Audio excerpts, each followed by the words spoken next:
Avez-vous déjà eu ce moment? Ce moment frustrant où vous aviez tous les faits de votre côté, toute la logique, toute la raison, et pourtant vous avez perdu l'argument. Vous êtes sorti de la conversation en pensant « Comment est-il possible que cette personne ne voit pas l'évidence ?» Et pire, vous êtes sorti en ayant l'air arrogant, défensif ou simplement en tort, même en sachant au fond de vous que vous aviez raison. Ce n'est pas une coïncidence.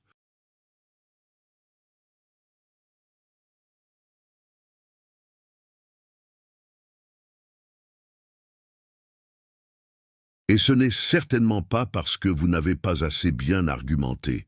Ce que je vais vous révéler aujourd'hui va changer complètement la façon dont vous percevez toute discussion, tout débat, tout moment où vous devez influencer quelqu'un. Car la vérité est celle-ci, les arguments n'ont jamais été une question de logique, ils n'ont jamais été une question de qui a raison.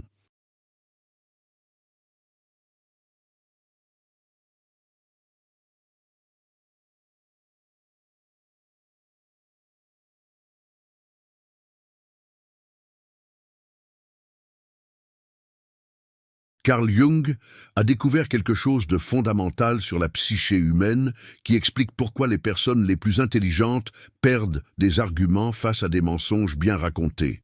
Et les neurosciences modernes, en particulier le travail révolutionnaire d'Antonio Damasio, ont prouvé quelque chose qui détruit complètement notre illusion sur la façon dont nous prenons des décisions. Nous ne pensons pas, et ensuite nous ressentons.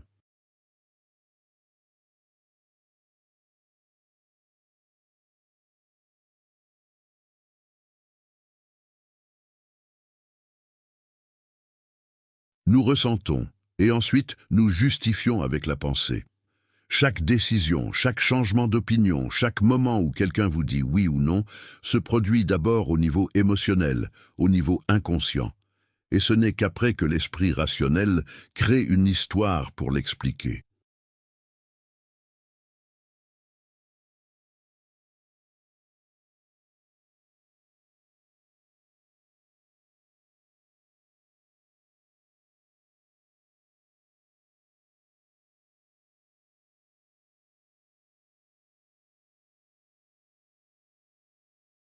Donc si vous voulez vraiment maîtriser l'art de la persuasion, si vous voulez comprendre pourquoi certaines personnes convainquent des foules avec des fallaces, tandis que vous perdez des débats avec des vérités, vous devez comprendre l'architecture psychologique de l'influence. Et je vous promets que d'ici la fin, vous regarderez chaque argument que vous avez eu et penserez « Maintenant je comprends pourquoi cela a fonctionné ou pourquoi cela a échoué ».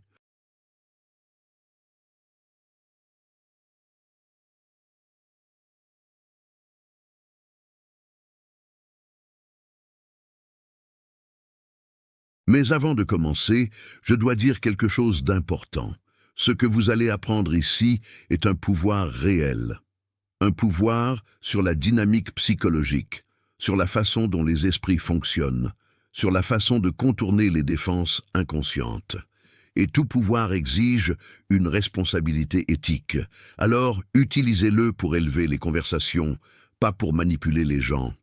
Utilisez-le pour créer une compréhension mutuelle, pas pour dominer les égos.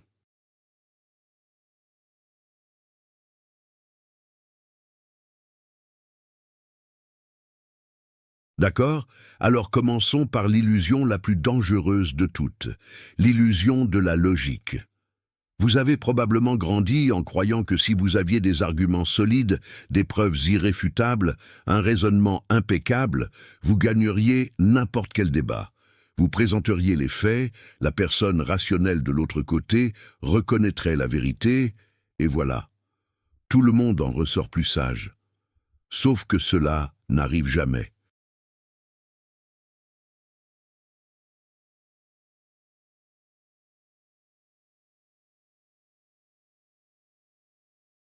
Avez-vous déjà essayé de convaincre quelqu'un avec des données, avec des études, avec de la pure logique, et la personne a simplement tout ignoré, a changé de sujet, ou vous a attaqué personnellement?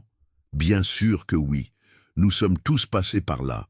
Et la raison n'est pas que la personne est stupide ou têtue.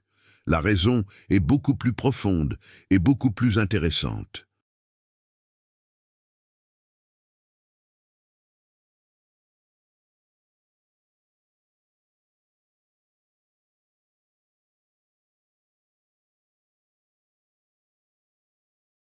Carl Jung a passé des décennies à étudier la structure de la psyché humaine et a découvert quelque chose de fondamental.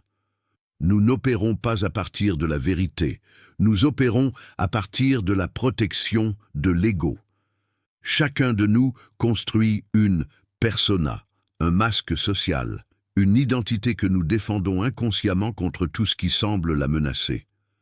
Lorsque vous présentez un argument logique qui contredit la vision du monde de quelqu'un, vous n'êtes pas seulement en désaccord avec une idée.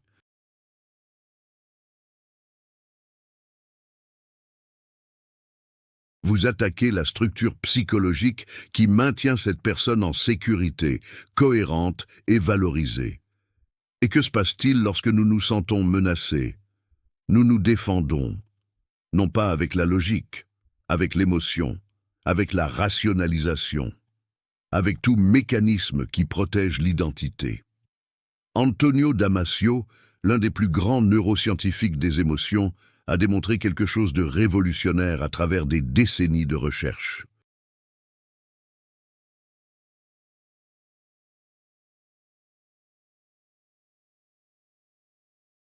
Il a étudié des personnes avec des lésions du cortex préfrontal, ventromédian, la région qui traite les émotions, et a découvert quelque chose de surprenant. Ces personnes pouvaient raisonner parfaitement, mais ne pouvaient pas prendre de décision. Pourquoi? Parce que les décisions ne sont pas logiques, elles sont émotionnelles.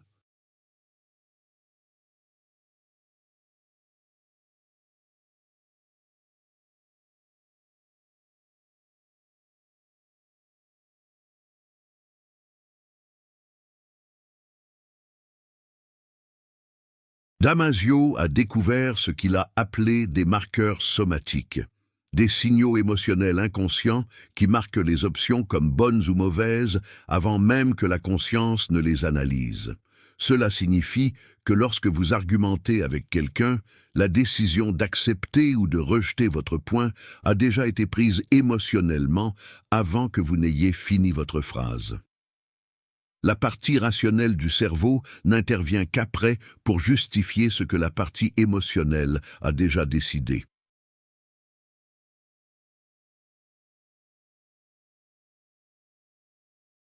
Et il y a plus. Joseph Ledoux, pionnier en neurosciences de la peur, a découvert que l'amygdale, notre centrale d'alarme émotionnelle, traite les informations menaçantes en environ 170 millisecondes. C'est avant même que la conscience n'enregistre ce qui se passe. Avant que vous n'ayez fini de dire votre première prémisse logique, le cerveau de l'autre personne vous a déjà classé comme allié ou menace, votre argument comme sûr ou dangereux, et a activé les défenses appropriées.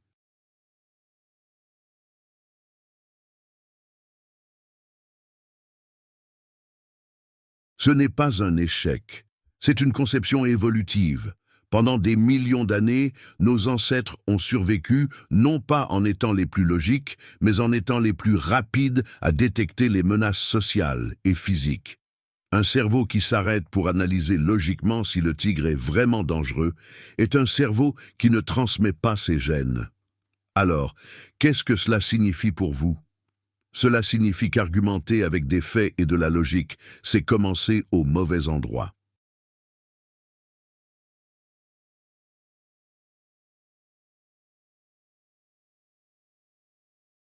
C'est essayer d'entrer par la porte de devant lorsque toutes les défenses y sont concentrées.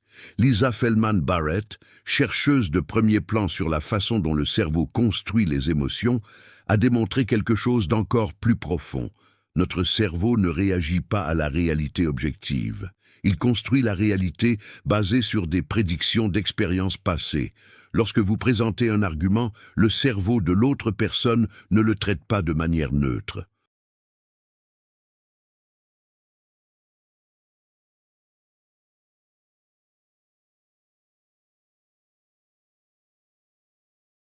Il le compare à des souvenirs émotionnels antérieurs, à des schémas appris, à des expériences qui ont façonné la façon dont cette personne voit le monde.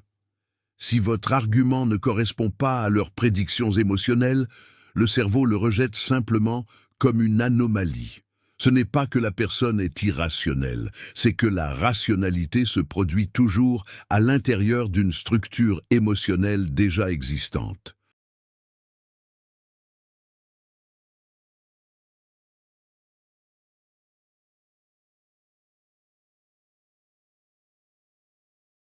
Alors voici le recadrage fondamental que vous devez intérioriser. Les arguments ne sont pas des batailles d'information, ce sont des négociations d'identité. Lorsque vous argumentez, vous n'échangez pas seulement des idées. Vous naviguez sur des territoires psychologiques complexes où chaque personne protège une version d'elle-même qu'il lui a fallu des années pour construire. Et la logique est importante.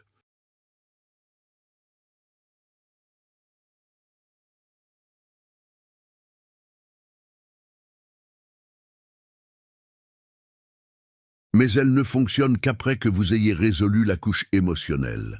Elle ne fonctionne qu'après que la personne se sente suffisamment en sécurité pour envisager que peut-être, elle pourrait voir les choses de manière limitée.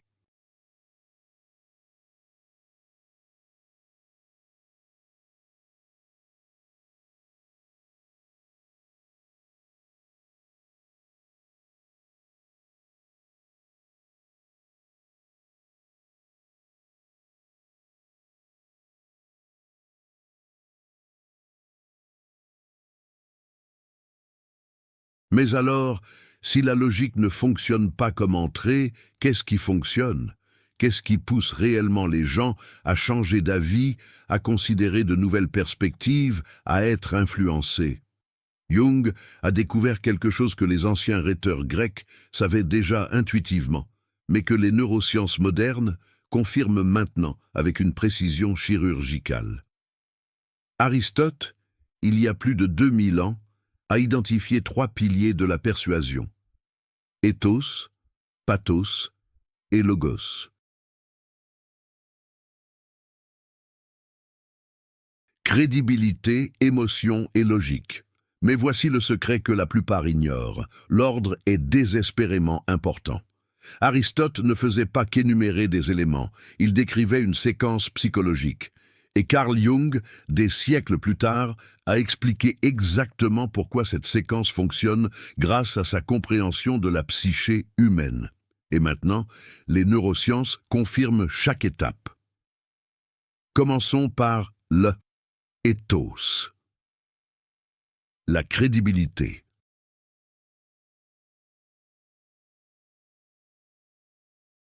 Mais il ne s'agit pas de diplôme, il ne s'agit pas de titre, il ne s'agit pas du nombre de livres que vous avez lus.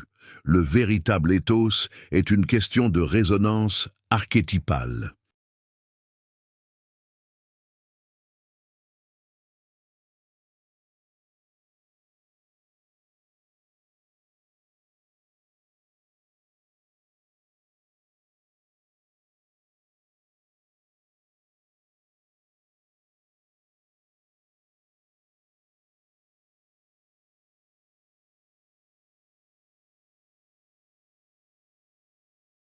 C'est une question de détection inconsciente par l'autre cerveau.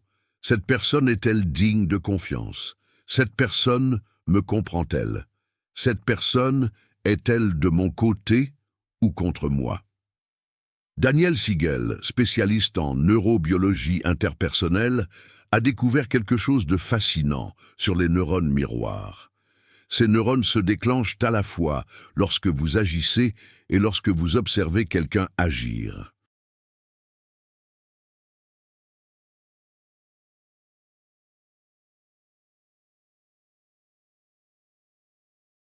Il crée un pont neuronal direct entre deux personnes, vous permettant de littéralement ressentir l'état interne de l'autre. Cela signifie qu'avant que tout mot ne soit échangé, les cerveaux communiquent déjà. Ils décident déjà. Faire confiance ou se méfier. Matthew Lieberman, leader en neurosciences sociales, a démontré que notre cerveau social évalue la fiabilité en environ 100 millisecondes, moins de temps qu'il n'en faut pour cligner des yeux.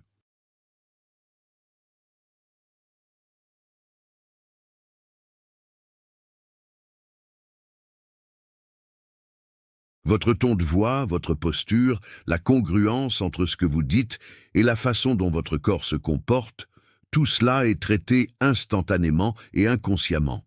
Donc l'éthos n'est pas quelque chose que vous construisez avec des arguments. C'est quelque chose que vous transmettez avec la présence. Et la technique la plus puissante, le mimétisme inconscient. Je ne parle pas d'imiter la personne de manière évidente.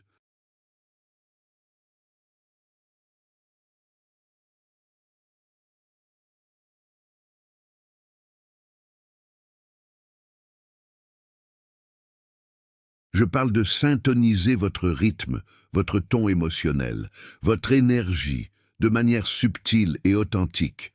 Lorsque vous mimez quelqu'un, les neurones miroirs créent une sensation de familiarité, de sécurité.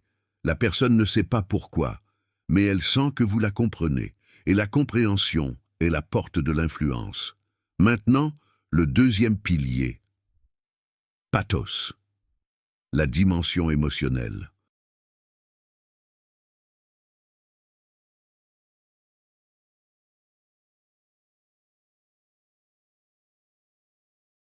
Et voici l'erreur qui détruit 90% des arguments. Essayez de persuader avant de valider. Stephen Porges a révolutionné notre compréhension du système nerveux autonome avec sa théorie polyvagale. Il a démontré que nous avons 3 états neurologiques de base: vagal ventral, où nous nous sentons en sécurité et connectés, sympathique, où nous sommes en mode lutte ou fuite, et vagal dorsal, où nous nous éteignons en effondrement.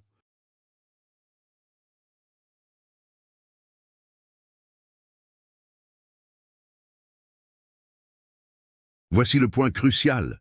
Vous ne pouvez pas persuader un système nerveux qui est en mode défensif. Lorsque quelqu'un se sent menacé, attaqué, incompris, le corps entre automatiquement en état de protection. Et dans cet état, le cortex préfrontal, la partie du cerveau responsable du raisonnement complexe et de la considération de nouvelles perspectives, se met littéralement hors ligne. Le sang est détourné vers les structures de survie.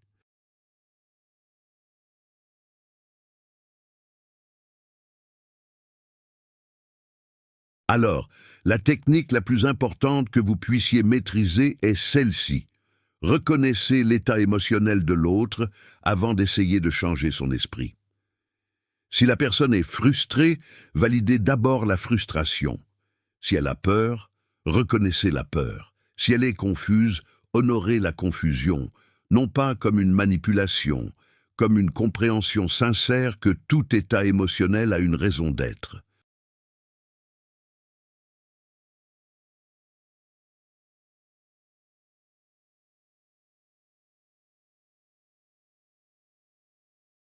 Carl Jung a enseigné quelque chose de profond sur les complexes, ces nœuds psychologiques chargés d'émotions que nous portons tous. Lorsque vous touchez un complexe de la mauvaise manière, vous activez des défenses massives. La personne se ferme complètement. Mais lorsque vous touchez un complexe avec validation, avec la reconnaissance que cette blessure est réelle, quelque chose de magique se produit. La défense s'abaisse. La personne se sent vue.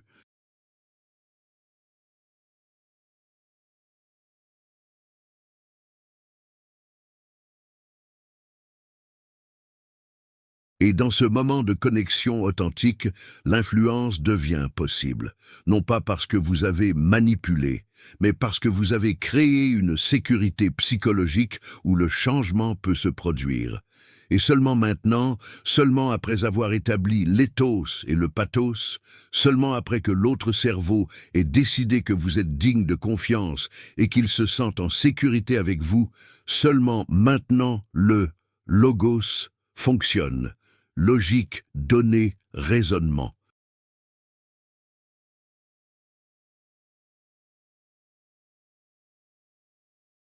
Stanislas Dehaene, neuroscientifique cognitif, a démontré que l'attention consciente est extrêmement limitée. Nous ne pouvons traiter que quelques bits d'information par seconde consciemment, et cette attention est dirigée par l'émotion. Ce que nous ressentons comme important est ce que nous traitons.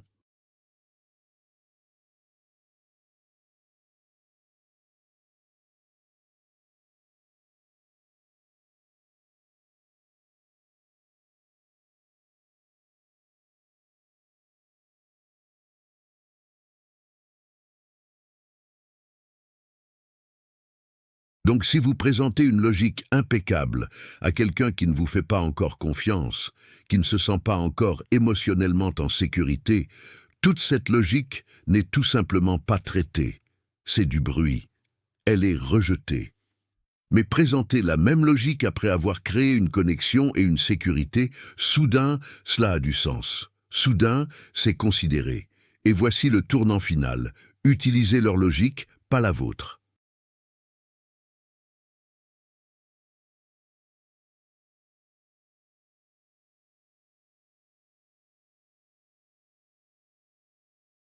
Chaque personne a un système de valeurs, une façon de raisonner, une structure mentale qui a du sens pour elle. Si vous voulez qu'elle accepte votre argument, traduisez-le dans le langage logique qu'elle parle déjà. Si la personne valorise la tradition, cadrez votre point dans la continuité. Si elle valorise l'innovation, cadrez-le dans le progrès. Ce n'est pas mentir. C'est respecter qu'il existe de multiples façons valables d'arriver à la même conclusion.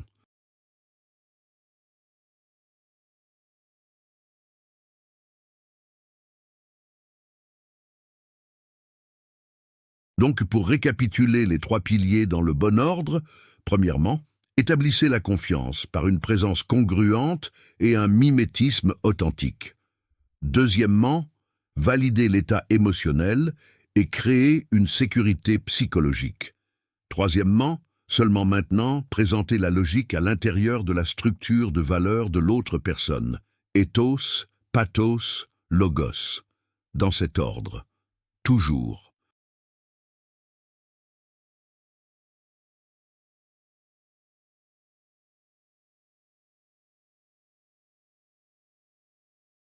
Lequel de ces trois piliers ignorez-vous habituellement dans les arguments? Commentez ici, parce que je parie que vous, comme la plupart des gens, sautez directement au logos et vous frustrez ensuite quand ça ne marche pas. Mais maintenant que vous comprenez la séquence, il y a quelque chose d'encore plus profond que les maîtres de la persuasion comprennent. Quelque chose sur la nature de la réalité psychologique elle-même.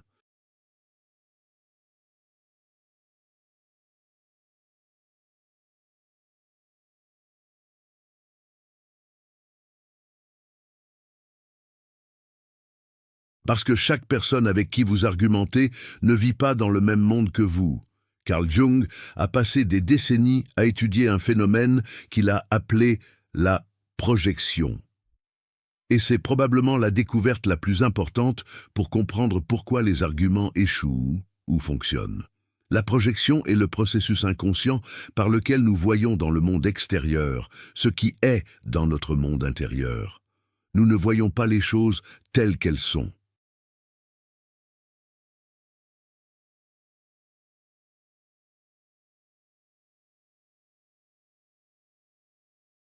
Nous voyons les choses telles que nous sommes. Chaque personne porte un univers psychologique entier d'expériences passées, de traumatismes non résolus, de complexes chargés d'émotions, d'archétypes opérant dans l'ombre. Et tout cela colore absolument tout ce que nous percevons et comment nous l'interprétons. Lorsque vous argumentez avec quelqu'un, vous ne traitez pas seulement une différence d'opinion.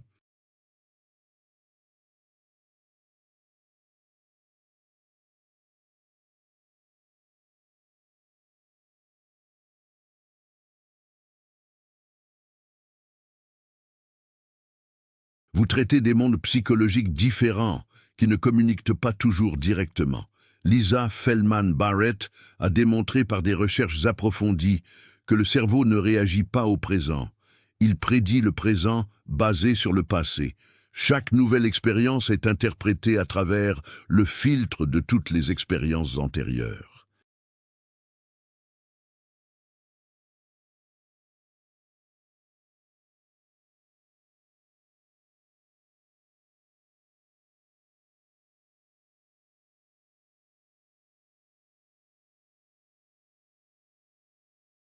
Cela signifie que lorsque vous dites quelque chose, le sens que vous voulez transmettre et le sens que l'autre personne reçoit peuvent être complètement différents. Non pas parce que quelqu'un est stupide, mais parce qu'ils opèrent à partir d'histoires psychologiques différentes. Alors voici la technique qui change tout: identifier les archétypes et les complexes opérants chez la personne.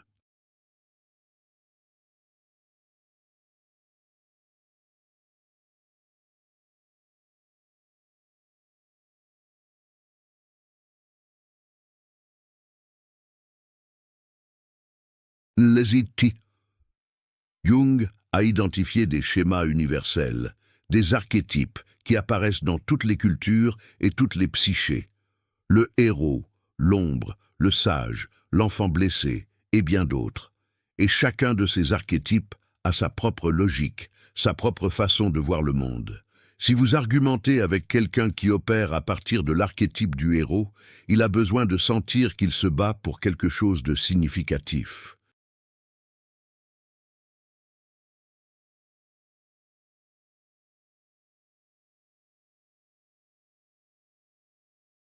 Si vous essayez de le convaincre en disant qu'il n'y a pas de bataille, vous perdez immédiatement.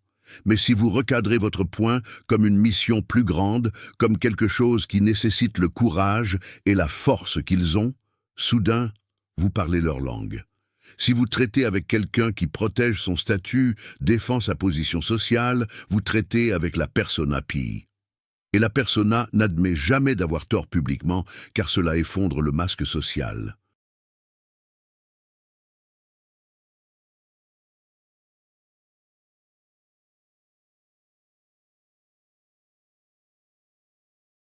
Mais la persona peut évoluer si vous lui donnez un moyen de changer de position qui ressemble à de la croissance, pas à une défaite. Si vous traitez avec quelqu'un d'extrêmement défensif, il y a probablement une ombre activée. L'ombre est tout ce que nous réprimons, nions, ne voulons pas voir en nous-mêmes, et l'ombre réagit avec une hostilité disproportionnée lorsqu'elle est touchée. Vous ne gagnez pas d'argument avec l'ombre de quelqu'un.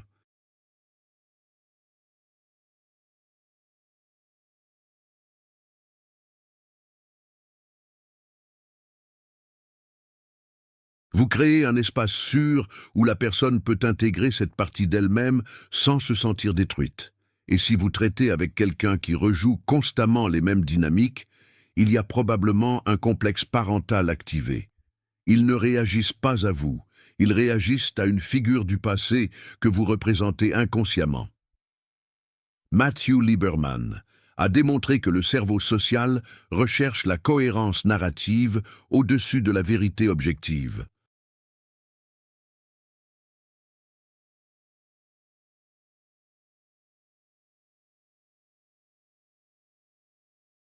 Nous ne changeons pas d'avis parce qu'on nous convainc que nous avons tort. Nous changeons lorsque nous trouvons une nouvelle histoire sur nous-mêmes qui a plus de sens, qui est plus cohérente, qui intègre mieux notre expérience. Alors la vraie technique est celle-ci. Ne combattez pas la projection, travaillez à travers elle.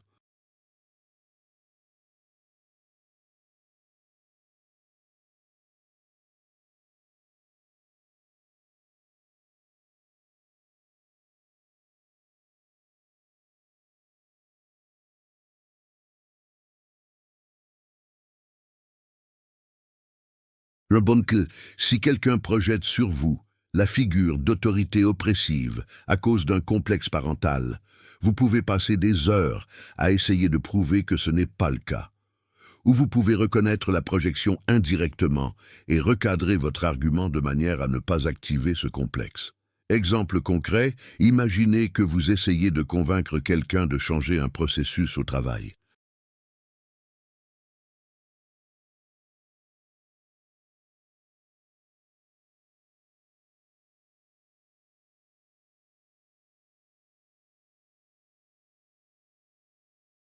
La personne résiste violemment, dit que vous ne comprenez pas, que vous essayez de dévaloriser son travail. La logique dirait de présenter plus de preuves que le nouveau processus est meilleur. Mais la psychologie profonde dirait cette personne ressent une menace identitaire. Elle a probablement construit son sens de la valeur autour du fait de faire les choses d'une certaine manière. Votre argument, aussi logique soit-il, représente une annihilation symbolique.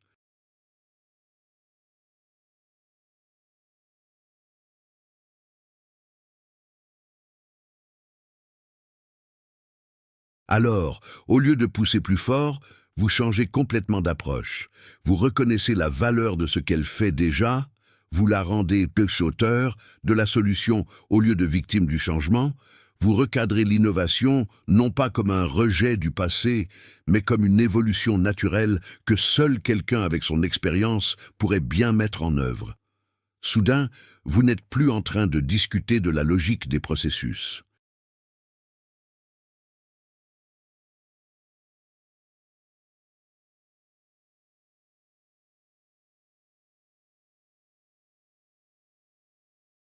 Vous co-créez une nouvelle narration psychologique où elle est l'héroïne de la transformation et non la victime de l'obsolescence. Richard Davidson, pionnier en neuroplasticité émotionnelle, a démontré que le cerveau peut changer, mais cela nécessite d'abord une sécurité émotionnelle. Le changement sans sécurité est un traumatisme. Le changement avec sécurité est une croissance. Alors la persuasion réelle n'est pas de détruire la vision du monde de quelqu'un et d'en construire une nouvelle.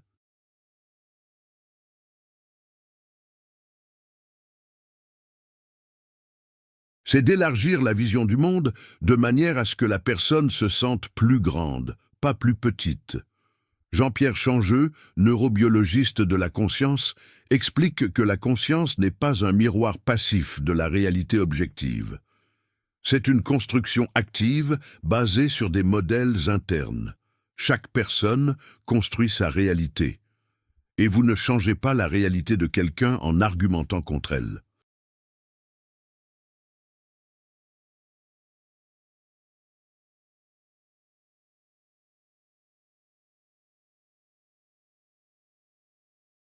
Vous offrez des matériaux pour que la personne reconstruise une réalité plus élargie. Et il y a plus. Il existe une séquence spécifique qui désactive les défenses psychologiques presque comme par magie. La séquence du désarmement. Cette technique est si puissante que vous devez l'utiliser avec une responsabilité absolue. Parce que lorsque vous maîtrisez cela, vous pouvez contourner des résistances qui semblaient impénétrables. Mais rappelez-vous, l'objectif n'est pas de manipuler.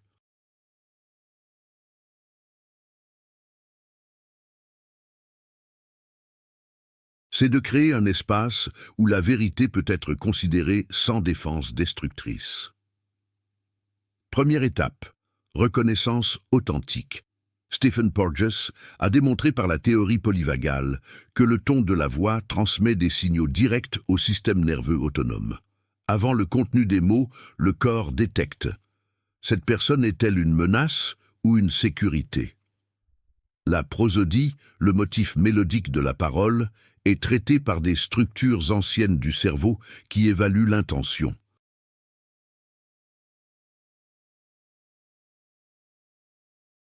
Vous pouvez dire les mots les plus gentils du monde avec un ton condescendant, et le corps de l'autre personne détecte la fausseté et active les défenses.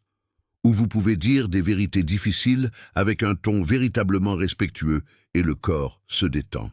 Alors, la première étape n'est pas une technique, c'est l'authenticité. Et l'authenticité spécifique dont vous avez besoin est celle-ci. Trouvez ce qui est vrai dans la position de l'autre personne.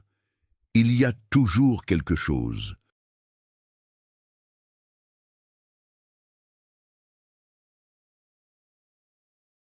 Toujours, même si vous êtes en désaccord avec 99%, il y a 1% qui a de la validité, qui a une raison d'être, qui a une logique interne. Trouvez cela et reconnaissez-le authentiquement, pas comme une stratégie manipulatrice, comme une véritable capacité à voir que des perspectives différentes peuvent avoir simultanément des fragments de vérité.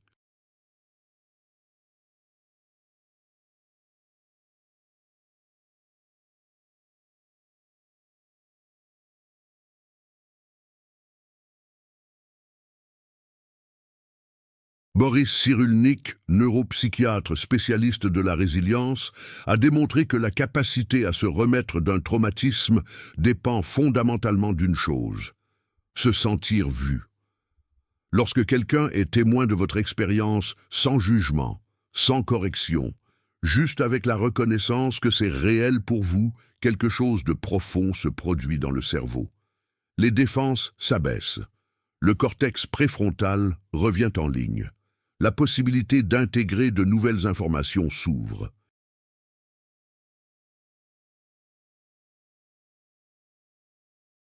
Alors vous commencez ainsi. Vous trouvez le noyau valide dans leur argument, et vous le nommez, vous le reconnaissez, vous le validez, non pas sarcastiquement, authentiquement. Et vous voyez sur le visage de la personne, dans les épaules, dans la respiration, le moment exact où son système nerveux détecte que vous n'êtes pas une menace. Deuxième étape, pont émotionnel. Et voici le mot le plus important que vous apprendrez aujourd'hui.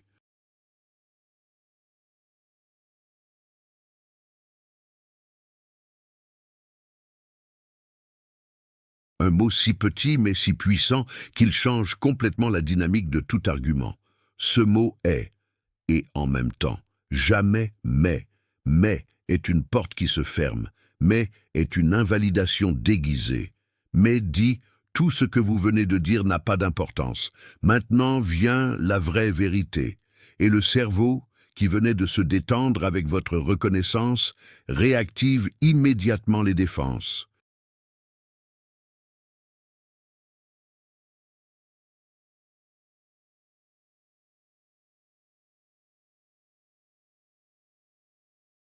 Daniel Siegel, à travers des décennies d'études de l'intégration cérébrale, a démontré que le cerveau recherche l'intégration, pas la contradiction.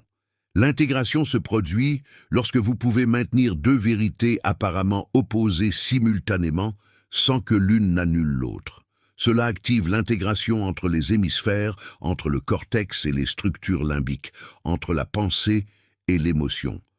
Alors, au lieu de dire « je comprends votre point », mais vous ignorez ce fait.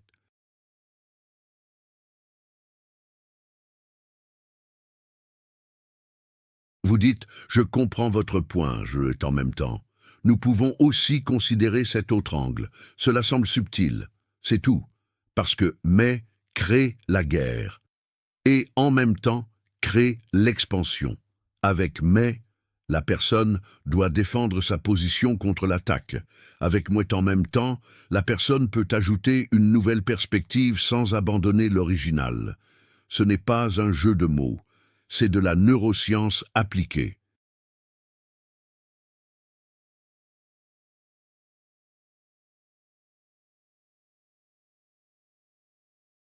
Antonio Damasio a démontré que les émotions guident l'attention.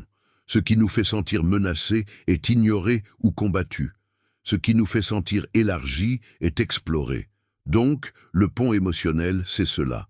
Vous ajoutez une perspective sans soustraire la validation. Troisième étape, invitation, non-imposition. Joseph Ledoux, étudiant les circuits de la peur, a découvert quelque chose de fondamental. L'autonomie diminue la réponse de menace.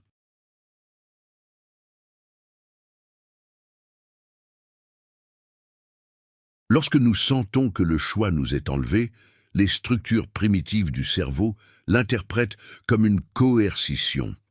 Et la coercition est une menace. Mais lorsque nous sentons que nous conservons notre agency, que nous choisissons de considérer une nouvelle information, la peur diminue et la curiosité peut émerger. Alors, vous ne dites jamais « vous devez comprendre ceci ». Vous devez voir que vous avez tort.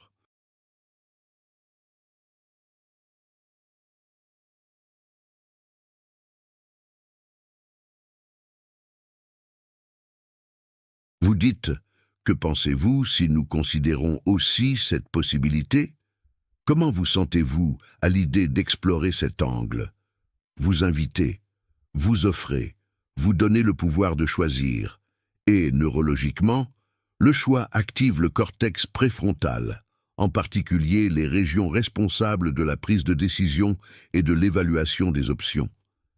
Lorsque quelqu'un sent qu'il choisit de changer d'avis au lieu d'y être forcé, toute l'expérience est différente.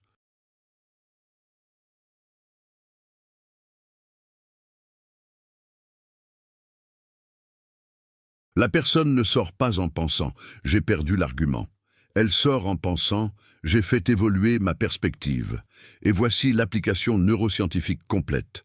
Antonio Damasio a démontré que les émotions guident où l'attention va. Lorsque vous validez, vous créez une émotion positive qui ouvre l'attention.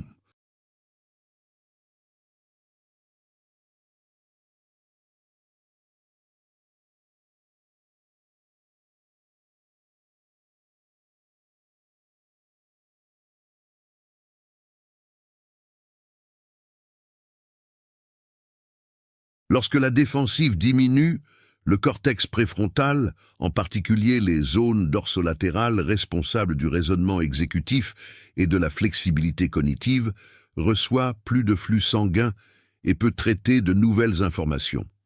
Et lorsque vous offrez une invitation au lieu d'une imposition, vous activez les circuits de récompense associés à l'autonomie et à la découverte. Alors, voyons la séquence complète en action.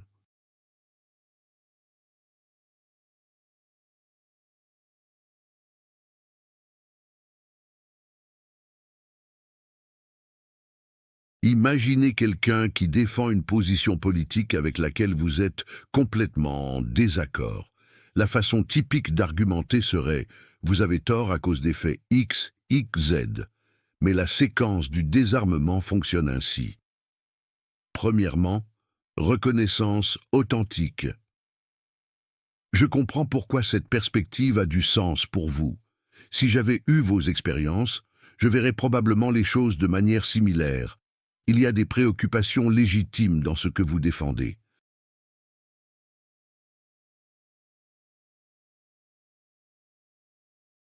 Vous voyez la différence? Vous n'avez pas été d'accord, vous n'avez pas menti, vous avez reconnu la validation de leur expérience subjective. Deuxièmement, pont émotionnel. Et en même temps, je me demande si nous pourrions explorer ensemble quelques angles qui pourraient ajouter de la complexité à cette question. Vous n'avez pas dit qu'ils ont tort. Vous avez invité à une exploration partagée.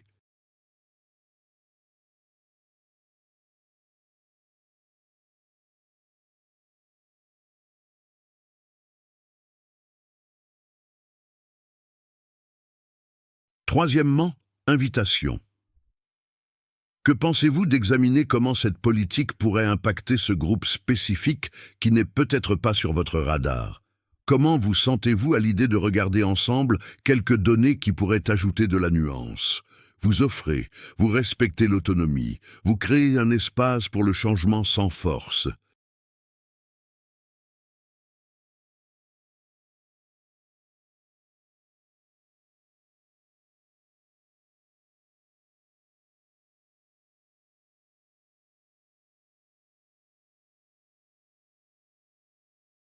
Et neurologiquement, cette séquence désactive l'amygdale, active le cortex préfrontal, crée un état vagal ventral de sécurité et de connexion, et permet que l'intégration de nouvelles informations se produise sans traumatisme psychologique.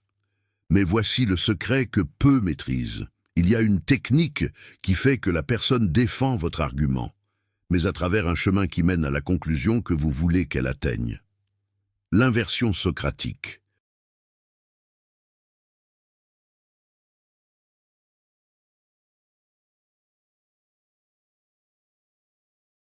Socrate, il y a 2500 ans, comprenait quelque chose que seules les neurosciences confirment maintenant avec précision.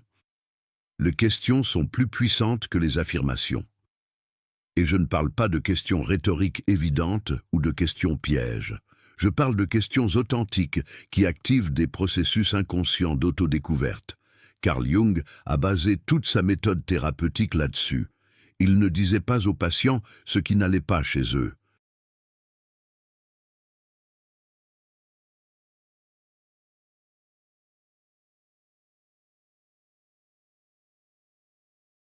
Il posait des questions qui amenaient les patients à découvrir leurs propres ombres, leurs propres complexes, leurs propres vérités. Parce que la vérité découverte par vous-même a un poids émotionnel infiniment plus grand que la vérité imposée de l'extérieur. Stanislas Dehaene, étudiant la conscience et l'attention, a démontré que le cerveau est fondamentalement une machine de prédiction et de recherche. Lorsque vous affirmez quelque chose, le cerveau accepte ou rejette passivement.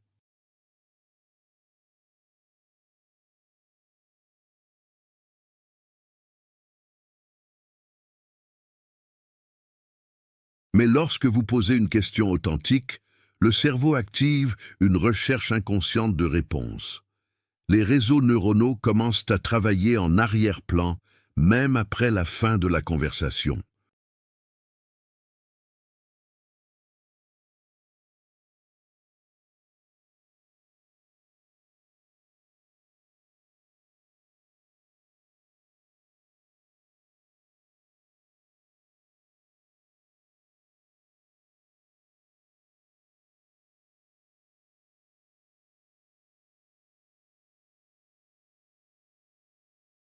Matthew Lieberman, par des recherches en neurosciences sociales, a découvert quelque chose de fascinant.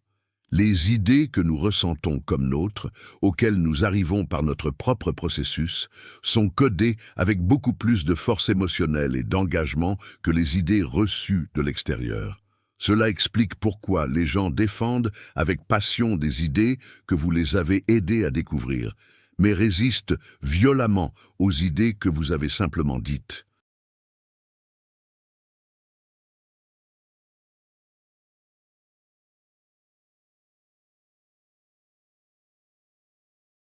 Alors, la technique socratique fonctionne à 3 niveaux.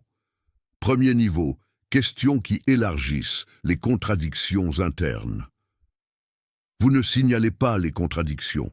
Vous posez des questions qui amènent la personne à reconnaître les contradictions seules.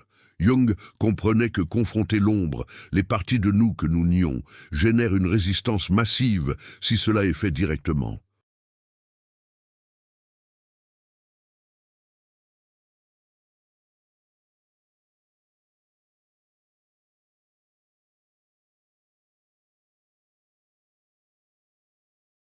Mais si vous créez des conditions où la personne reconnaît sa propre ombre organiquement, l'intégration peut se produire. Exemple, quelqu'un argumente que les gens doivent être totalement autosuffisants et ne jamais demander d'aide. Au lieu d'attaquer cette position, vous demandez «intéressant». Comment cela se rapporte-t-il à ce que vous m'avez dit la semaine dernière sur l'importance d'une communauté et de la connexion? Vous n'avez pas signalé la contradiction.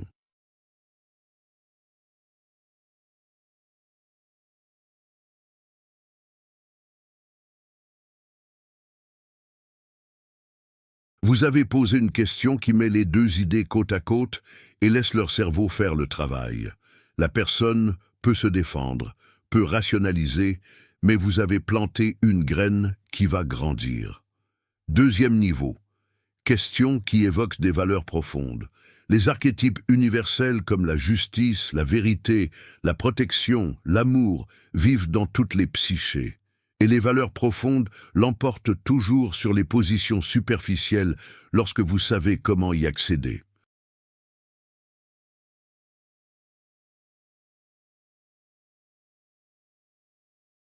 Boris Cyrulnik a démontré que les valeurs profondes sont connectées à notre identité résiliente, au noyau de qui nous choisissons d'être. Et lorsque vous connectez un argument avec les valeurs profondes de quelqu'un, vous n'argumentez plus. Vous activez ce qui vit déjà en eux. Exemple, quelqu'un défend une politique que vous savez nuire à un groupe vulnérable. Au lieu d'attaquer la politique, vous demandez « Vous êtes quelqu'un qui a toujours défendu la protection des plus faibles ».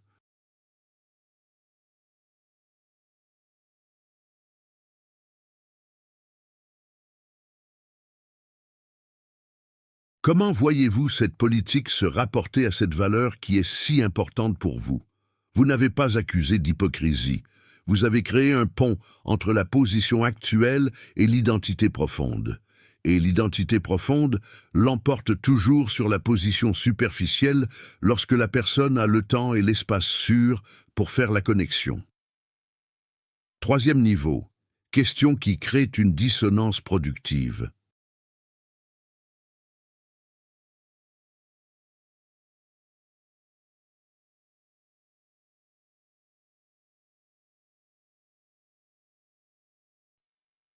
Lisa Feldman Barrett a démontré que le cerveau essaie constamment de résoudre les incohérences émotionnelles et cognitives. La dissonance crée un inconfort que le cerveau cherche à résoudre. Et vous pouvez l'utiliser non pas de manière manipulatrice, mais pour aider quelqu'un à voir ses propres angles morts. Exemple, quelqu'un juge sévèrement un groupe de personnes pour un comportement qu'il a lui-même déjà manifesté.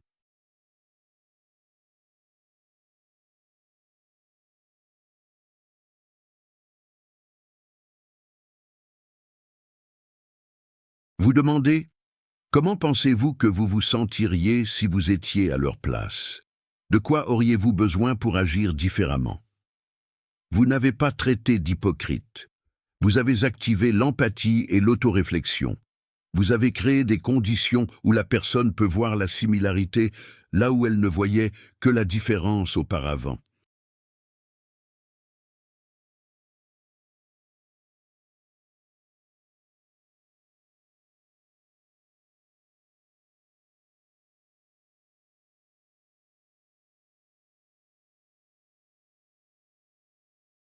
Richard Davidson, étudiant la neuroplasticité, a démontré que la métacognition, penser à sa propre pensée, est l'un des activateurs les plus puissants du changement cérébral, et les questions forcent la métacognition.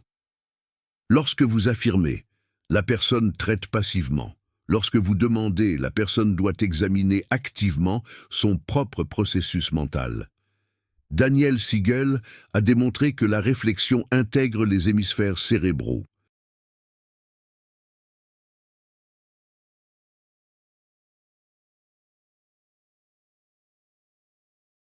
L'hémisphère gauche a tendance à être narratif, linéaire, logique. L'hémisphère droit a tendance à être holistique, émotionnel, contextuel. Des questions bien posées forcent l'intégration entre les deux. Et l'intégration est là où la sagesse émerge. Alors, voyons cela en pratique complète. Imaginez quelqu'un qui est coincé dans une pensée en noir et blanc, tout ou rien, à propos d'une situation complexe. Vous pourriez dire, vous simplifiez trop, la réalité a des nuances.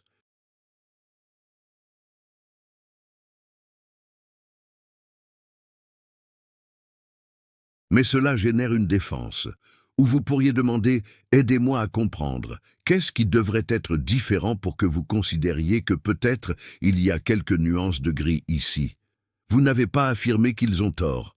Vous avez invité à l'exploration des conditions dans lesquelles la flexibilité serait possible, ou quelqu'un a peur de prendre une décision parce que toutes les options semblent mauvaises.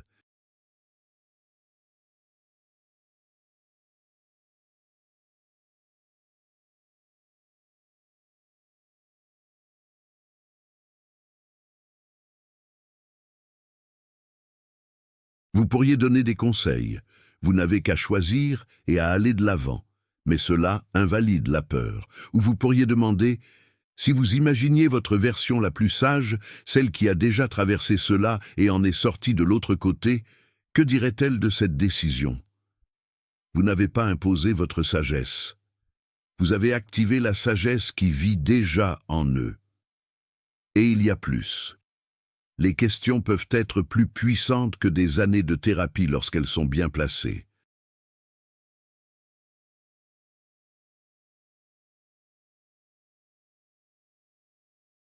Jung a dit quelque chose de profond. Je ne suis pas ce qui m'est arrivé, je suis ce que je choisis de devenir. Et les questions révèlent des choix qui étaient auparavant invisibles. Mais voici le niveau final, celui que peu atteignent. Lorsque vous maîtrisez tout cela, lorsque vous intériorisez vraiment ces principes, quelque chose d'intéressant se produit. Vous arrêtez d'avoir besoin de technique. Parce que vous développez quelque chose de plus profond que n'importe quelle technique.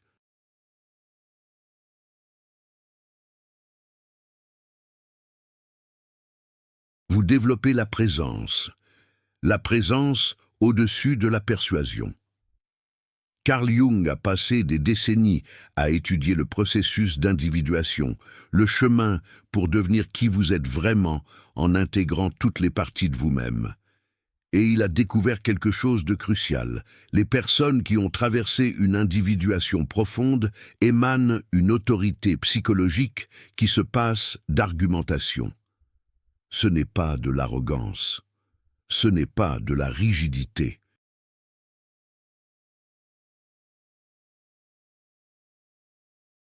C'est quelque chose de complètement différent.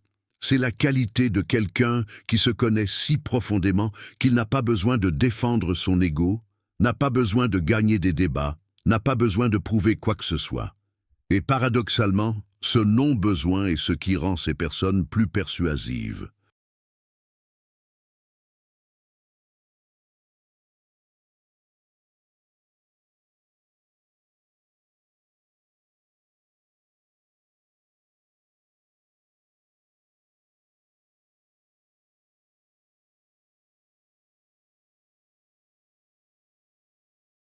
Stephen Porges, par la théorie polyvagale, a démontré quelque chose de révolutionnaire. Notre système nerveux est constamment en communication inconsciente avec les systèmes nerveux d'autres personnes. Avant tout mot, les corps échangent des signaux à travers les micro-expressions, la respiration, le tonus musculaire, la prosodie vocale.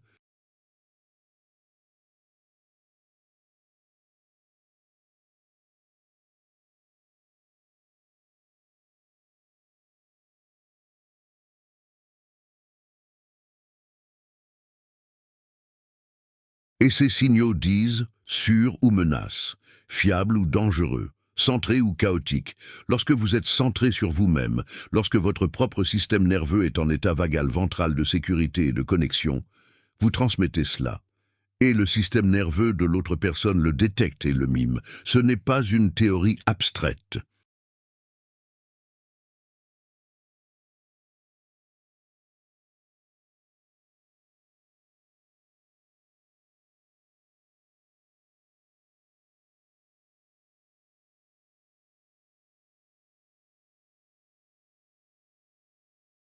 Matthew Lieberman a démontré par neuroimagerie que lorsque nous sommes avec quelqu'un de calme, notre propre cerveau montre des schémas d'activation associés au calme. Les neurones miroirs créent une contagion émotionnelle directe. Alors, la première technique de présence est celle-ci. Régulez votre propre système nerveux avant d'entrer dans n'importe quel argument. Technique spécifique. 3 respirations profondes où l'expiration est plus longue que l'inspiration.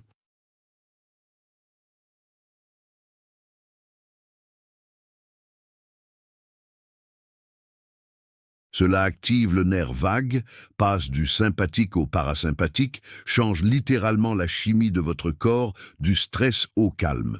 Ou ancrage corporel, sentir le poids du corps sur la chaise, sentir les pieds sur le sol, amener la conscience au présent physique. Cela interrompt les cycles de pensée anxieux et active le cortex somatosensoriel qui calme l'amygdale. Lorsque vous êtes calme, véritablement calme dans votre système nerveux, pas seulement dans votre esprit, l'autre se calme.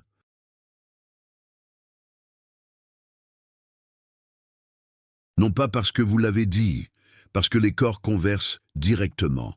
Et maintenant vient quelque chose d'encore plus profond, quelque chose qui ressemble à un paradoxe, mais est une vérité fondamentale. Le détachement du résultat. Carl Jung a fait la distinction entre l'ego et le soi, self. L'ego est la partie qui doit gagner, qui doit avoir raison, qui prend tout personnellement.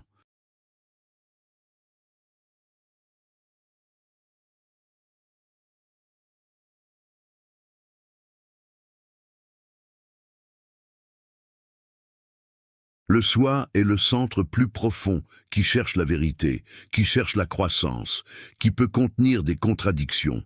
Lorsque vous argumentez à partir de l'ego, chaque désaccord est une menace pour l'identité.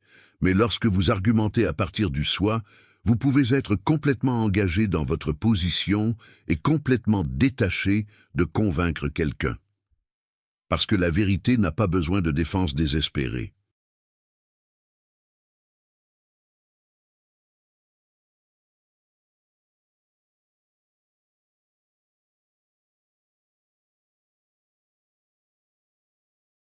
Antonio Damasio a démontré que le détachement émotionnel des résultats permet au cortex préfrontal de fonctionner à un niveau optimal. Lorsque vous êtes désespéré de gagner un argument, l'anxiété augmente le cortisol. Le cortisol nuit à la fonction préfrontale et vous argumentez moins bien.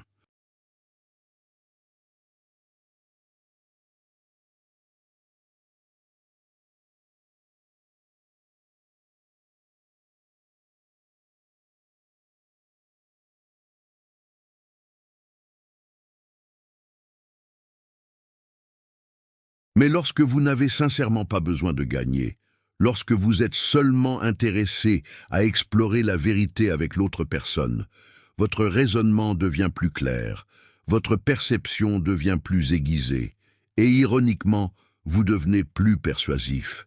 Les gens sentent inconsciemment lorsque vous essayez de les dominer par rapport à lorsque vous invitez à la découverte mutuelle. Et la découverte mutuelle est infiniment plus attrayante que la domination.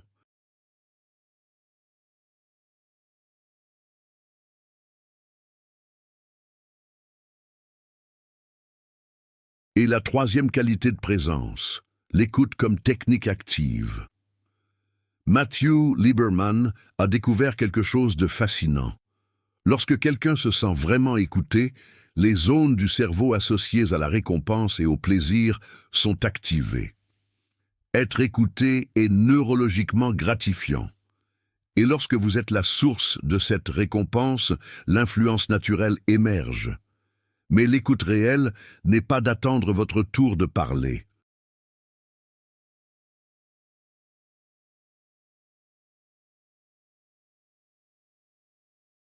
Ce n'est pas de faire semblant d'être attentif en préparant un contre-argument. L'écoute réelle est de suspendre complètement votre agenda et d'essayer sincèrement de voir le monde à travers les yeux de l'autre personne. Boris Cyrulnik a démontré à travers des décennies de travail sur le traumatisme qu'être un témoin empathique, quelqu'un qui peut contenir la douleur de l'autre sans jugement ni réparation immédiate, est l'un des facteurs les plus puissants de résilience et de transformation.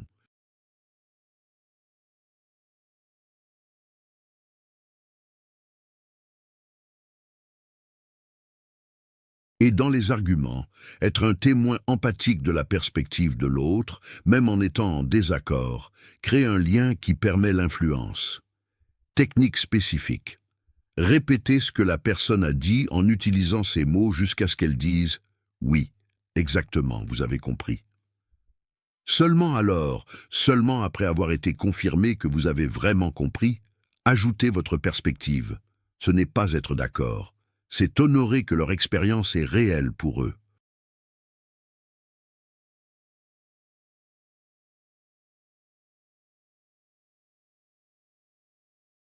Et lorsque quelqu'un sent que son expérience a été honorée, les défenses s'abaissent dramatiquement. Alors le grand recadrage sur la présence est celui-ci. Argumenter n'est pas une bataille où quelqu'un domine, c'est une danse où les deux bougent, en réponse l'un à l'autre. Lisa Feldman Barrett a démontré que les états émotionnels sont co-régulés. Vous n'avez pas vos émotions isolées, et j'ai les miennes.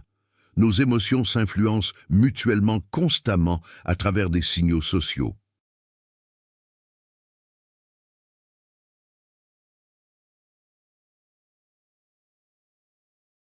Alors, lorsque vous entrez dans un argument avec une présence calme, avec un détachement du résultat, avec une écoute authentique, vous co-régulez l'état émotionnel de l'autre. Vous créez un champ où les émotions défensives peuvent se calmer et la curiosité peut émerger. Richard Davidson, étudiant la compassion et le cerveau, a démontré quelque chose de beau. La compassion et la persuasion ne sont pas des opposés.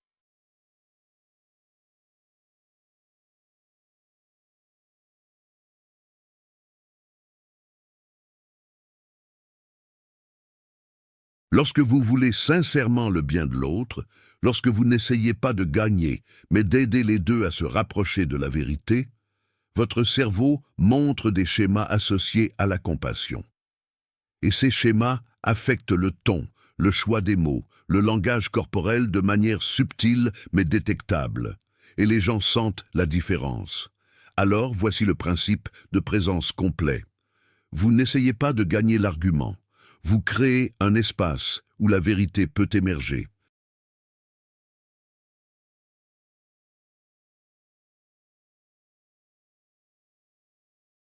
Et lorsque vous créez cet espace par une présence centrée, par un détachement de l'ego, par une écoute authentique, la persuasion se produit naturellement.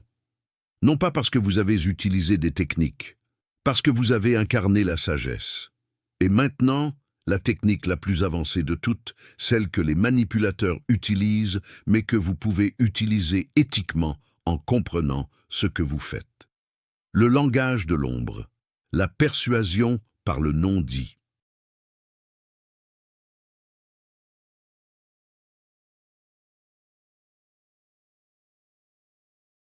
Carl Jung a découvert quelque chose qui a complètement changé la psychologie. 90% de la communication se produit entre les inconscients.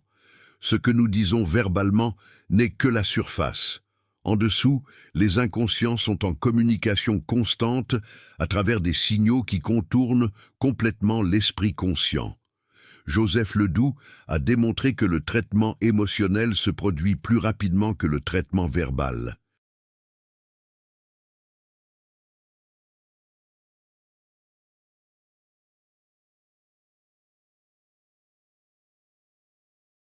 L'amygdale évalue la situation émotionnelle et répond avant que les mots ne soient traités par le cortex.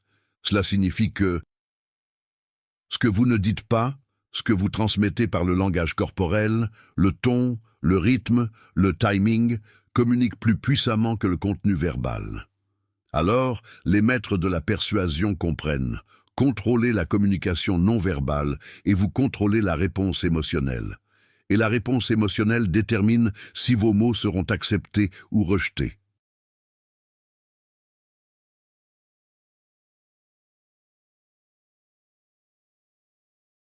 Premier élément, langage corporel archétypal. Matthew Lieberman a démontré que le cerveau social lit les micro-expressions et la posture instantanément, bien avant que la conscience ne l'enregistre.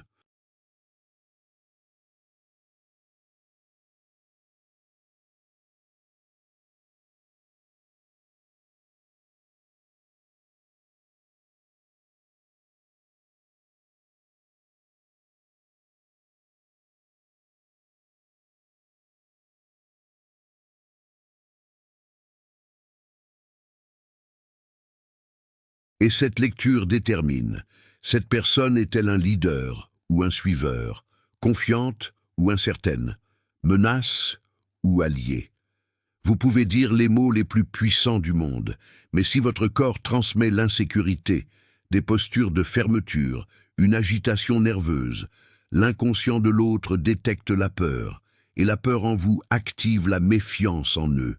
Mais si votre corps transmet le calme enraciné, l'ouverture sans défensive, la présence sans arrogance, l'inconscient détecte l'autorité. Et l'autorité authentique, non imposée, crée une ouverture naturelle. Technique spécifique. Mimétisme subtil. Ne pas imiter de manière évidente, mais syntoniser le rythme, l'énergie, la posture de l'autre personne de manière presque imperceptible. Daniel Siegel a démontré que la synchronisation neuronale se produit lorsque les mouvements et les rythmes s'alignent. Et la synchronisation crée une sensation inconsciente que vous êtes du même côté.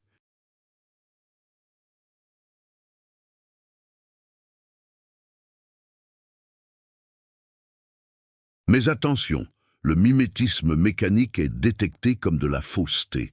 Le mimétisme authentique vient de la syntonisation réelle dans l'état interne de l'autre. Deuxième élément, utilisation stratégique du silence. Stanislas Dehaene a démontré que les pauses forcent un traitement plus profond de l'information. Lorsque vous parlez continuellement, l'information est traitée superficiellement.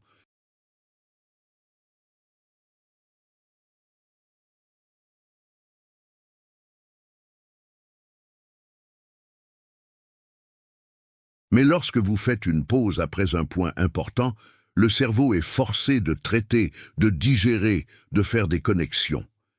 Et le silence a un autre pouvoir. Il force la personne à combler le vide. Après avoir posé une question puissante, résistez à l'envie d'ajouter plus de mots. Laissez le silence faire le travail. Les gens révèlent des vérités profondes lorsqu'ils sentent qu'ils ont de l'espace pour penser.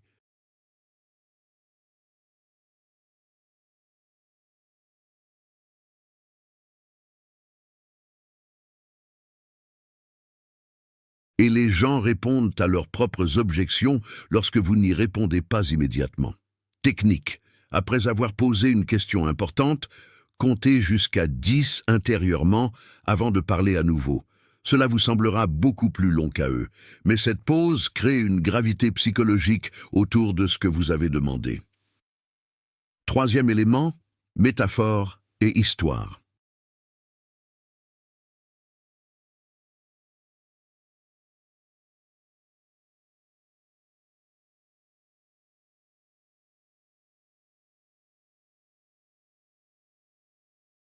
Carl Jung a démontré que les symboles et les métaphores parlent directement à l'inconscient, contournant l'ego critique. Lorsque vous argumentez logiquement, les défenses conscientes analysent et rejettent souvent. Mais lorsque vous racontez une histoire ou utilisez une métaphore, l'information entre latéralement. Lisa Feldman Barrett a démontré que les narrations activent les émotions de manière beaucoup plus puissante que les propositions abstraites.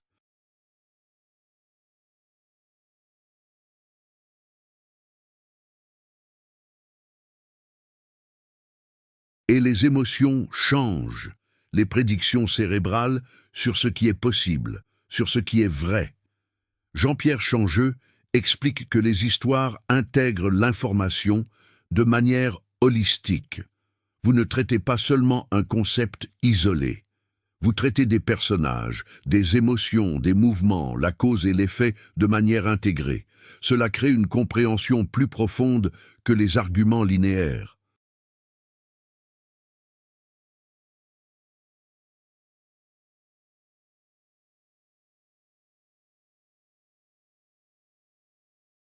Alors, au lieu de dire « vous devriez considérer cette perspective parce que raison X, Y, Z », vous dites « laissez-moi vous parler de quelqu'un qui était dans une situation similaire. Ils pensaient que la seule option était A, mais ils ont découvert quelque chose de surprenant. » Et vous racontez une histoire qui illustre votre point sans jamais dire explicitement que c'est votre point. L'inconscient de la personne fait la connexion.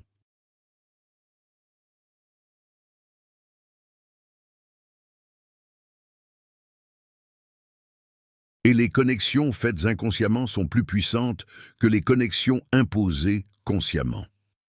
Quatrième élément, paradoxe productif. Daniel Siegel a démontré que le cerveau cherche à résoudre les paradoxes. Lorsque vous présentez deux vérités apparemment contradictoires, le cerveau est forcé de s'étendre pour contenir les deux. Et cette expansion est la croissance.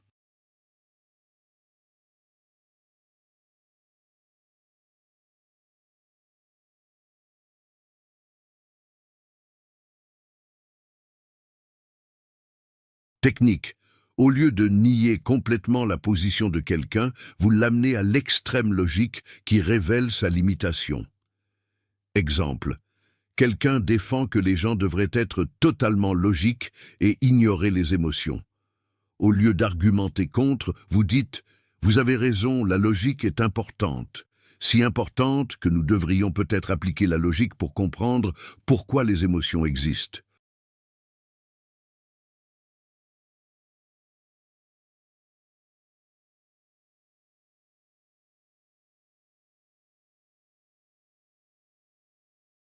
Si les émotions n'étaient que du bruit inutile, pourquoi l'évolution les maintiendrait-elle pendant des millions d'années? Il doit y avoir une fonction adaptative. Alors, peut-être qu'être vraiment logique inclut de comprendre et d'intégrer stratégiquement les émotions. Vous n'avez pas contredit, vous avez élargi leur position jusqu'à inclure l'opposé. C'est la synthèse jungienne. Contenir les opposés jusqu'à ce qu'une troisième position émerge.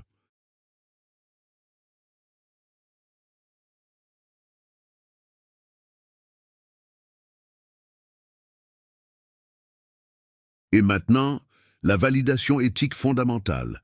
Quelle est la différence entre utiliser ces principes de manière éthique et la manipulation?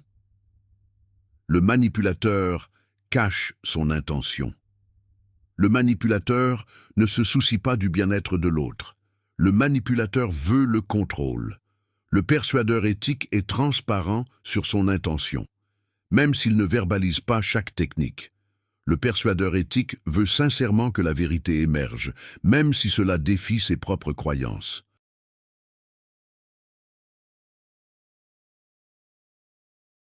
Le persuadeur éthique respecte l'autonomie finale de l'autre personne à choisir. Boris Cyrulnik a démontré que l'influence saine respecte toujours que la personne a le droit de conserver sa perspective. Vous pouvez offrir, vous pouvez inviter, vous pouvez créer des conditions pour l'expansion, mais vous ne pouvez pas forcer, et vous ne devriez pas vouloir forcer, parce que forcer crée du ressentiment et de la résistance même lorsque cela semble fonctionner.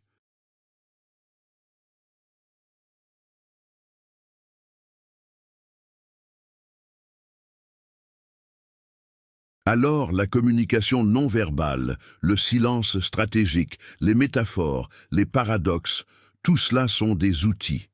Et les outils sont neutres.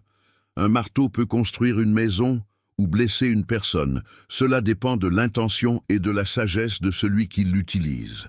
Et enfin, le principe qui transcende toutes les techniques. Au-delà de la victoire. L'art de la transformation mutuelle.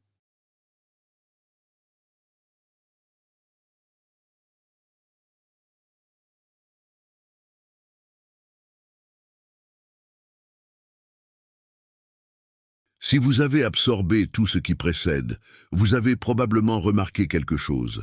Les techniques de persuasion les plus puissantes ne sont pas des techniques pour gagner.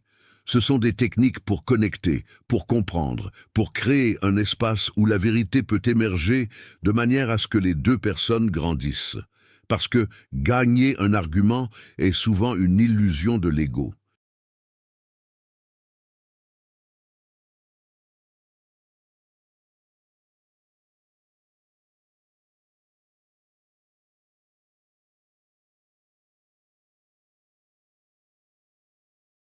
Vous pouvez forcer quelqu'un à se taire, vous pouvez créer une honte qui fait reculer la personne. Vous pouvez utiliser une logique si tranchante que la personne n'a pas de réponse verbale. Mais ce n'est pas de la persuasion, c'est de la domination. Et la domination crée du ressentiment, pas de la transformation.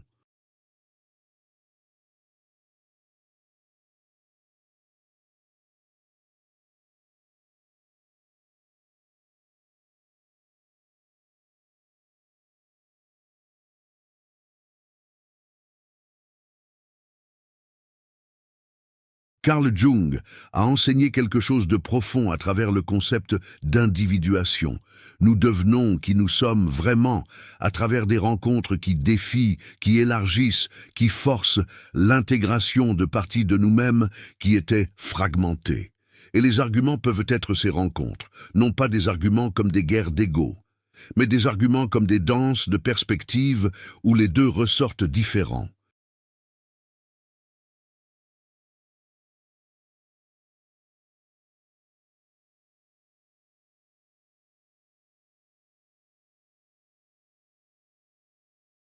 Antonio Damasio a démontré que le cerveau change littéralement de structure à travers des expériences émotionnelles significatives. Ce ne sont pas des faits neutres qui transforment, ce sont des faits chargés d'émotions, des situations qui touchent l'identité, des rencontres qui défient la vision du monde de manière à ce que vous ne puissiez pas simplement l'ignorer. Alors voici le recadrage final et le plus important. Le meilleur argument n'est pas celui que vous gagnez.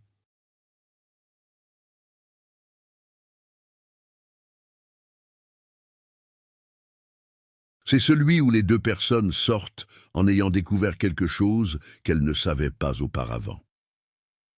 Daniel Siegel, par des recherches en neurobiologie interpersonnelle, a démontré que la connexion authentique entre deux personnes crée ce qu'il appelle l'intégration neurale.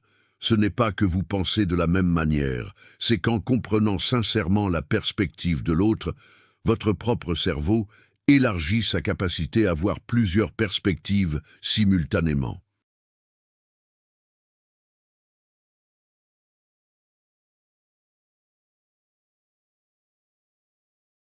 C'est de la sagesse. La sagesse n'est pas la rigidité dans une position. La sagesse est la flexibilité pour contenir la complexité sans simplifier prématurément. Richard Davidson, étudiant la compassion et la neuroplasticité, a découvert quelque chose de beau. Les cerveaux des personnes qui pratiquent une compassion sincère montrent des changements dans les zones responsables de la prise de perspective et de la régulation émotionnelle. La compassion n'est pas une faiblesse, c'est une force.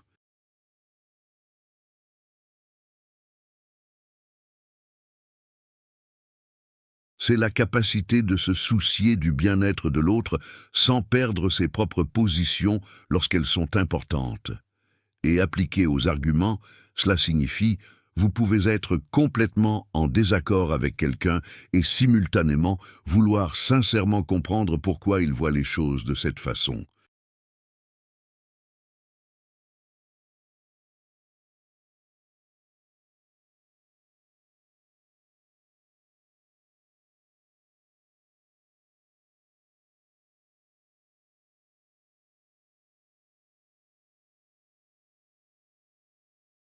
Boris Cyrulnik, travaillant avec des survivants de traumatismes et étudiant la résilience, a démontré que la résilience collective, la capacité des communautés à surmonter les défis, naît de dialogues qui honorent la différence au lieu d'essayer de l'éliminer.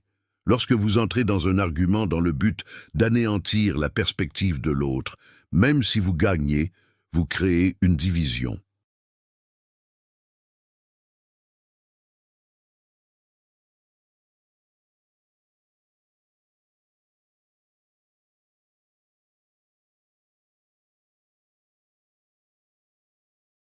Mais lorsque vous entrez dans le but de comprendre et d'être compris, même en étant en désaccord, vous créez quelque chose de plus précieux que la victoire.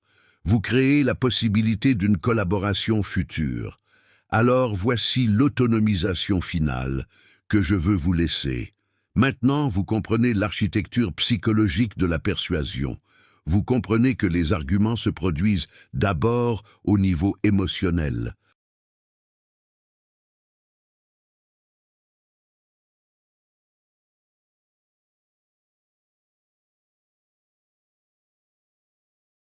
Vous comprenez qu'ethos, pathos et logos doivent se produire dans cet ordre.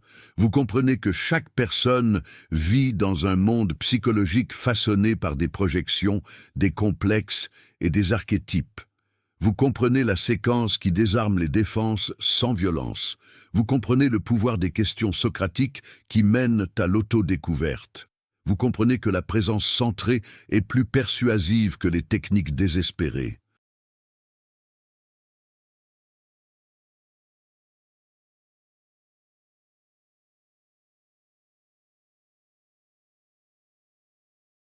Et vous comprenez que le langage de l'ombre, la communication non verbale, les métaphores et les paradoxes parlent directement à l'inconscient. Cette connaissance est un pouvoir réel, un pouvoir sur la dynamique que la plupart des gens ne voient pas. qui se produit dans l'ombre de toute interaction humaine. Lisa Feldman Barrett a démontré que vous co-créez toujours la réalité émotionnelle des gens autour de vous à travers des signaux subtils, des mots choisis, des états que vous transmettez.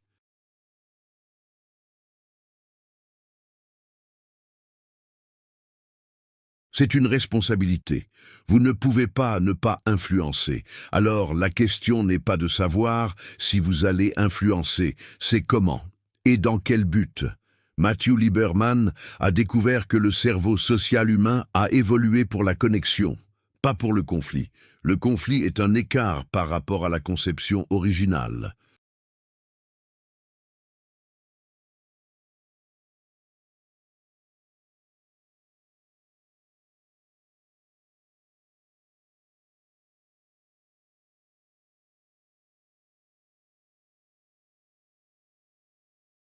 Lorsque vous utilisez ces techniques pour connecter, pour comprendre, pour créer un espace où la vérité peut émerger, vous êtes aligné avec le but fondamental du cerveau social. Mais lorsque vous utilisez pour dominer, pour contrôler, pour gagner à tout prix, vous travaillez contre la conception, et cela crée de la souffrance pour les deux. Alors, utilisez-le pour élever. Utilisez-le pour transformer le conflit en curiosité. Utilisez-le pour créer des ponts là où il y avait des murs.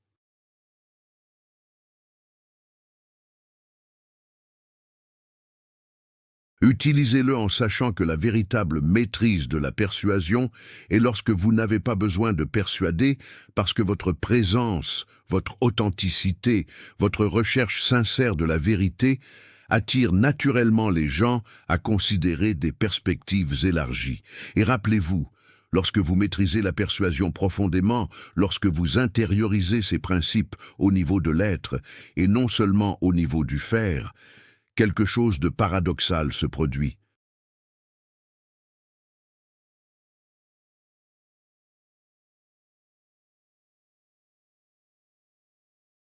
Vous réalisez que vous n'avez jamais eu besoin de gagner des arguments. Vous réalisez que la présence intégrée, que Jung appellerait l'individuation avancée, est l'argument définitif. Non pas parce qu'elle force l'accord, mais parce qu'elle inspire le respect. Et le respect est le fondement de l'influence durable. Alors la prochaine fois que vous entrez dans un argument, rappelez-vous, ce n'est pas une question de qui a raison.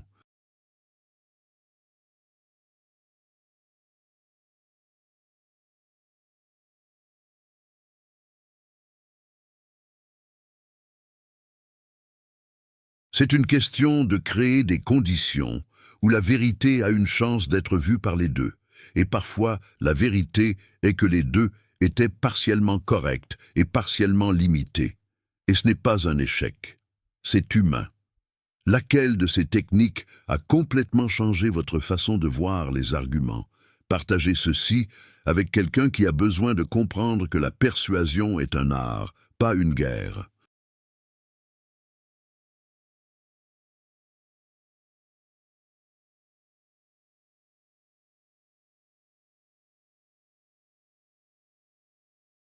Quelle technique allez-vous expérimenter en premier?